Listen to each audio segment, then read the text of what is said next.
This squat variation will improve the range of motion at your hips and the tone of your low back to help with their contribution to the deeper squat. So you're gonna grab onto a counter, a sink, something sturdy, really heavy table, something you know you're not gonna drag on the ground. Now, you're gonna grab onto the object and you're gonna be kind of pulling away from it as you do this. So we're gonna go into a squat, exaggerating how far your hips are going back in space. Normally, in a regular squat like we would do in class, I wanna see a change at all three joints, your hips, your knees, and your ankles. So you'll see like my knees are going forward.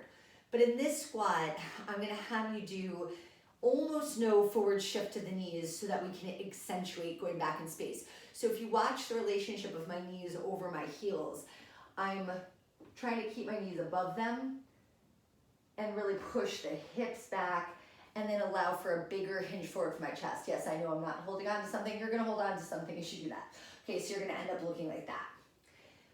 When you get down into the position, if you keep your weight in your heels and we push the hips back, you'll know you're in the right position if it feels like your sit bones have gotten broader as you're leaning back away from your hands.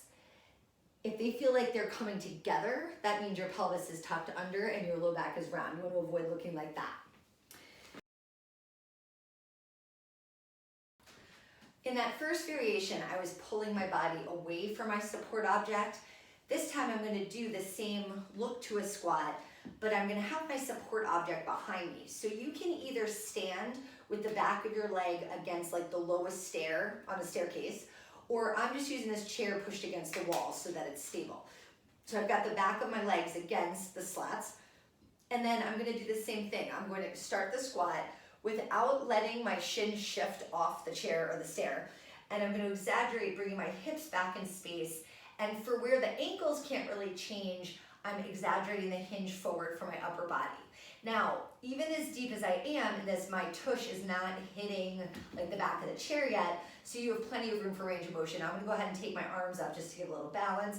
That's optional, but I think it really does help you keep your back straight. And again, I'm looking for that broad sit bone and a hinge forward for my upper body.